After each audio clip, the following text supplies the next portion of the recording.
Dog treats can be expensive and loaded with sugar, chemicals, and ingredients that aren't good for our pets. In tonight's Project Upin, Kaylin and Aaron are trying a homemade dog treat recipe with sweet potatoes.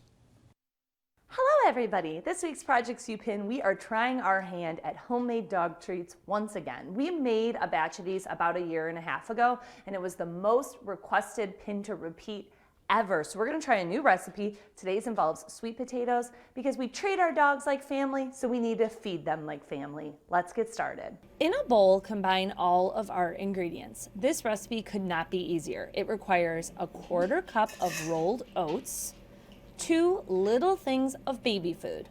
This is the easiest way to work with sweet potatoes in this recipe. Then 3/4 cup plus an additional tablespoon of gluten-free flour and a heaping tablespoon of honey for just a little bit of sweetness. Mix all of this together to combine it. It becomes a pretty sticky dough. Then spoon off a little bit, about 1 tablespoon, and press the dough into whatever shape you want on a cookie sheet that you've lined with parchment paper.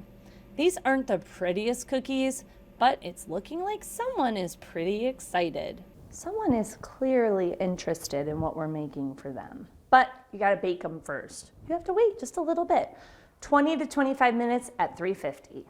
And while they do, make sure that your pup waits patiently while they bake. Time for the taste test.